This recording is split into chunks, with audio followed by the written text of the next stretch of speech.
দর্শক, উপদেষ্টা পরিষদের বৈঠক শেষে এখন ব্রিফিং চলছে। আমরা চলে যাচ্ছি আমাদের সহকর্মী আলিমুজ্জামান সাফওয়ানের কাছে।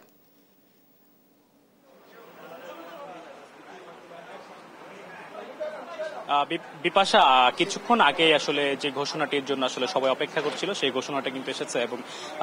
দীর্ঘ 3 ঘন্টা বৈঠক শেষে, অর্থাৎ আজ প্রধান উপদেষ্টার বাসভবন যমুনায় কিন্তু রাত 8টা থেকে জরুরি একটি বৈঠক ডাকা হয়েছিল এবং সেই বৈঠকটির জন্য আমরা অপেক্ষা করছিলাম। রাত 11টার দিকে, অর্থাৎ 3 ঘন্টা বৈঠক শেষে সেই ঘোষণাটি কিন্তু এসেছে। অর্থাৎ আইন উপদেষ্টা ডক্টর আসিফ নজরুল তিনি কিন্তু বলেছে যে যতদিন না পর্যন্ত আন্তর্জাতিক অপরাধ ট্রাইব্যুনালে আওয়ামী লীগের যে বিচার কার্য রয়েছে সেই বিচার কার্য শেষ না হচ্ছে ততদিনের পর্যন্ত কিন্তু আওয়ামী লীগের যত ধরনের কার্যক্রম রয়েছে সব ধরনের কার্যক্রম কিন্তু আসলে নিষিদ্ধ ঘোষণা করা হয়েছে। তো এর আগে আসলে আমরা সন্ধ্যা থেকে যমুনায় ছিলাম, তো যমুনায় আসলে যেটি পরিস্থিতি ছিল যে রাত 9টার দিকে, অর্থাৎ উপদেষ্টা পরিষদের সকল সদস্য যখন যমুনার ভিতরে প্রবেশ করে তার কিছুক্ষণ পরে কিন্তু হাসনাত আব্দুল্লাহর পক্ষ থেকে আসলে বলা হয় যে 1 ঘন্টার মধ্যে যদি আওয়ামী লীগকে আসলে নিষিদ্ধ ঘোষণা করা না হয় তখন কিন্তু তারা লং মার্চ টু যমুনা করবে, এমন একটি ঘোষণা কিন্তু হাসনাত আব্দুল্লাহর পক্ষ থেকে দেওয়া হয় এবং তার ডাকে আসলে সারা দিয়ে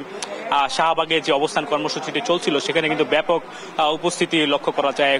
একেবারে যমুনার চারদিকে অনেক আসলে ছাত্র জনতার উপস্থিতি আমরা দেখতে পেয়েছি। তো তৎক্ষণাৎ আসলে রাত 9টার দিকে যমুনার চারপাশের যে সড়কগুলো রয়েছে, কাকরাইল, মগবাজার,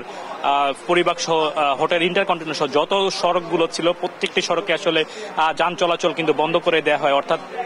ছাত্র জনতা আসলে 1 ঘন্টা, অর্থাৎ 9টার মধ্যে যখন আসলে আওয়ামী লীগ নিষিদ্ধের ঘোষণাটি না আসলো তখন কিন্তু ছাত্র জনতা আসলে উত্তেজিত হয়ে যায় এবং তারা আসলে লং মার্চ টু যমুনা যে কর্মসূচিটি তারা দিয়েছিল তার এই উদ্দেশ্যে তারা কিন্তু শাহবাগ মোড় থেকে অবস্থান নিয়ে তারা কিন্তু ধীরে ধীরে আসলে বাংলা মোটরের দিকে এগোতে থাকে এবং কিছুক্ষণ পরেই কিন্তু তারা আসলে হোটেল ইন্টারকন্টিনেন্টালের যে মোড়টি রয়েছে সেখানে এসে আসলে অবস্থান নেয় এবং সেখানে কিন্তু পুলিশের ব্যারিকেড দেওয়া ছিল। অর্থাৎ তারা কিন্তু চেষ্টা করছিল ব্যারিকেড থেকে সামনের দিকে এগিয়ে যেতে, অর্থাৎ যমুনার চারপাশে আসলে তারা আবারও অবস্থান কর্মসূচি যেটি দিয়েছিল সেটা কিন্তু তারা পালনে আবারও কিন্তু আসার চেষ্টা করছিল এবং তারই কিছুক্ষণ পরে আসলে উত্তেজনা আরো বেশি বাড়তে থাকে। তখন আমরা দেখতে পেয়েছি যে কাকরাইল মোড় থেকে শুরু করে এখানে বেইলি রোড থেকে শুরু করে যত ধরনের সড়ক সব জায়গায় কিন্তু ছাত্র জনতার একটু উপস্থিতি লক্ষ্য করা যায়। পাশাপাশি প্রধান উপদেষ্টার বাসভবনে যেহেতু আমরা ছিলাম, আমরা যেটি দেখতে পেয়েছি যে এখানে বিপুল পরিমাণ সেনা সদস্য মোতায়েন করা হয়েছিল। পাশাপাশি পুলিশ, র্যাব থেকে অন্যান্য গোয়েন্দা সংস্থার যারা লোকজন তারাও কিন্তু এখানে নিরাপত্তার স্বার্থে তারা কিন্তু এসেছিলেন। তো ছাত্র জনতা কিন্তু তারা আসলে যতক্ষণ না পর্যন্ত আসলে আওয়ামী লীগ নিষিদ্ধের ঘোষণাটি না আসে ততক্ষণ পর্যন্ত রাজপথ থেকে তারা যাবেন না এমনটি কিন্তু ঘোষণা করে এবং তারা কিন্তু 3টি দাবি নিয়ে এসেছিল। একটি হচ্ছে আওয়ামী লীগের সকল ধরনের রাজনৈতিক কার্যক্রম নিষিদ্ধ করা, 2 হচ্ছে আন্তর্জাতিক অপরাধ ট্রাইব্যুনালে আওয়ামী লীগের আসলে বিচারের জন্য একটি নতুন একটি ধারা যুক্ত করা এবং তৃতীয়